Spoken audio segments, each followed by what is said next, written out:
Natural language processing for absolute beginners. And I have created playlists already if you want to dig deeper into a particular topic for you.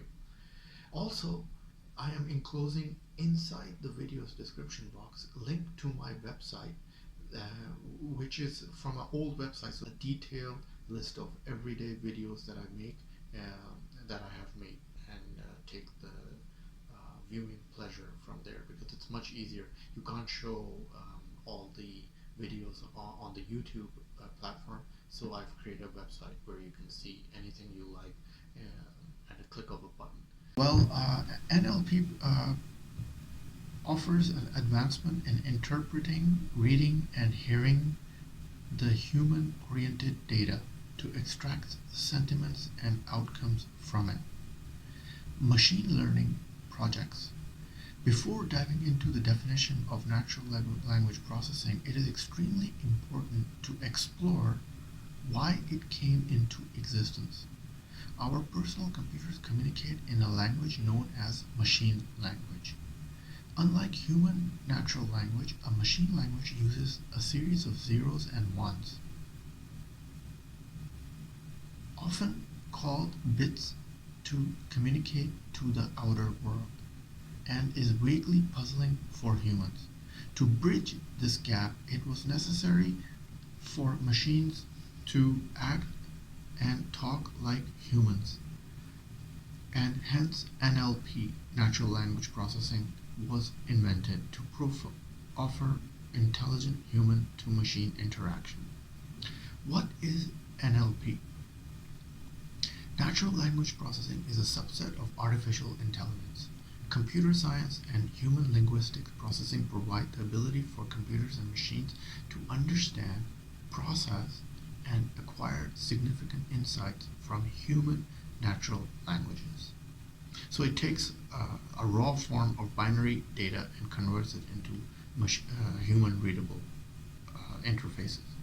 In this era, NLP is scaling exponentially in vast areas such as defense, finance, entertainment, healthcare, automation, etc.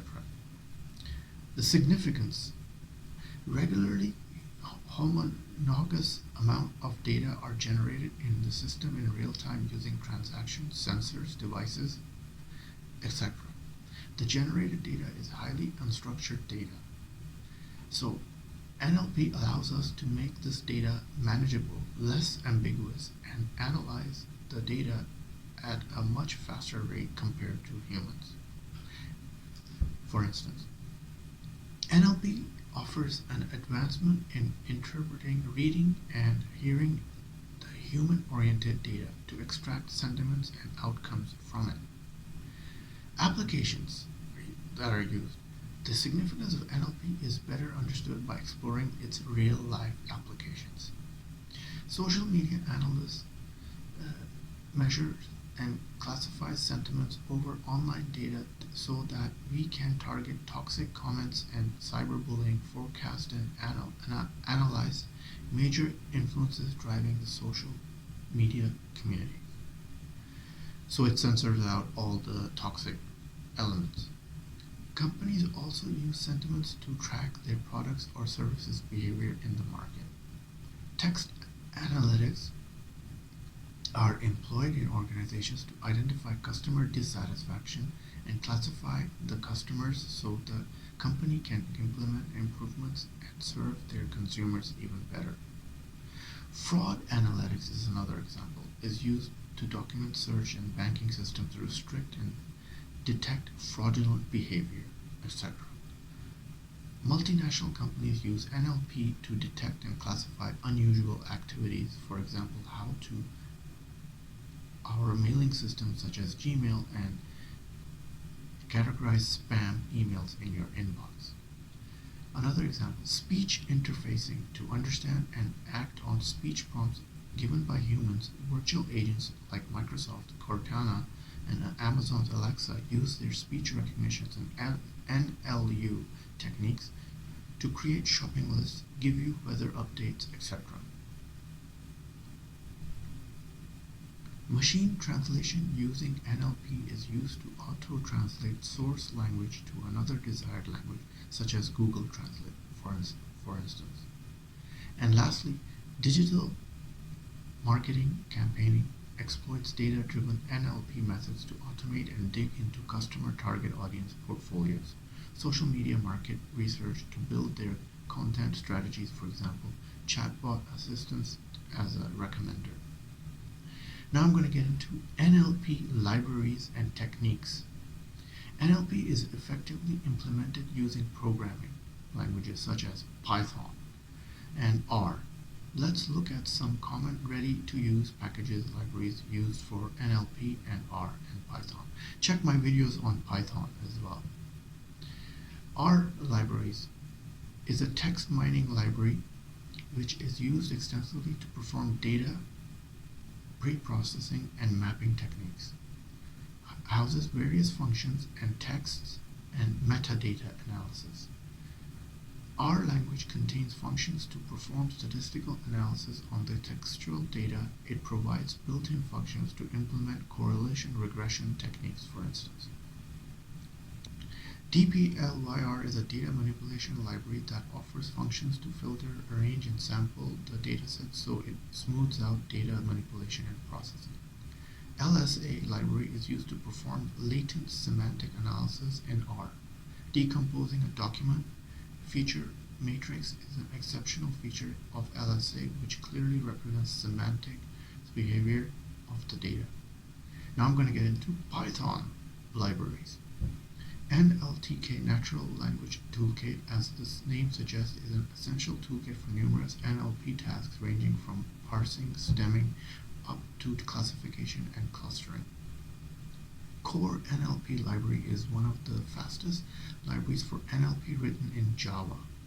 It performs major tasks such as POS, tagging, dependency parsing, and supports several other languages besides English. SpaCy library supports built-in ready-to-use statistical models and NLP pipeline which automates pre-processing activities such as tagging, tokenizing, NER, etc. Marketing is a lot of statistics is a lot of big topic in AI. TextBlob is a beginner level library that can be used to implement basic analysis tasks in R. Now let's learn and implement some NLP techniques provided by such libraries, or an overview basically. I'm not going to go through the step-by-step programming code. Some techniques such as data collection.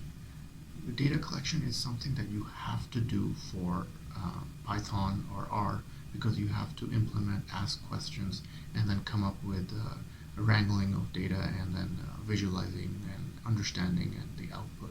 Basically, to perform linguistic processing over any problem statement, first you should require the data set relevant to the problem. So you should gotta ask the right questions. Data collection involves activities to retrieve specific information from the big data. NLP uses common methods such as APIs, web scrapers, plugins, and existing databases to gather data processing. Then comes data segmentation. NLP is a collection of pre-processing and analysis. In order to attain near accurate results, it is essential to pre-process the data for anomalies and then refine it. Segmentation is a technique to fragment the dataset using separators so to get a clear picture. Default separators are commas or full stops, for instance. Tokenization. This is a process of further segmenting the data by converting sentences into sentence sequence of separate words referred to as tokens and getting rid of punctuation characters. Then there are certain commands like stop word removal. Generally, the raw data contains some dialects or words which provide meaning, while conversing with depicts little or no meaning when it comes to processing. In such situation, NLP uses a technique called stop words removal to remove non-important grammar words. Example, or, and, the, are, etc. This technique performs data sanitization over data set to keep it concise and accurate. Stemming. Stemming is another technique of pre-processing, which is used to reduce a word to its stem word by removing affixes added. Stemming is an important technique practice since affix can increase the dimensionality of the data, which is undesirable. Laminatization, I hope I said it right. It is an NLP technique to reduce any word to its root word. Lemmatization maps different dictionary words to its cognitive set as was, are, is reduced to be. Then there is dependency detection. This method is implemented after pre-processing, a method used to establish and identify possible relationships between the words in a data set. And then finally, there is chunking, is a method of NLP which takes words in unstructured data as input and groups them into chunk or cluster of parts of speech. It is used to retrieve phrases from a description in a scenario for a sentence. We had roosters and curry for dinner. If you want to chunk nouns, it will output a set of rooster, curry, dinner. That's basically what it is. In conclusion, I hope you understand the basics of NLP, and in this article we grasp the NLP definition. It's important in computational linguistics and its usage in handling voluminous, unstructured textual data. NLP has gained a lot of credibility in the area of data science and analysis due to its immense development, and hence it is essential to master the NLP technology if you are doing AI course or data science course. Well, you can check out my other videos on AI and data science relevant topics, and hope to see you next video. Enjoy this video? Then must have a look at these videos.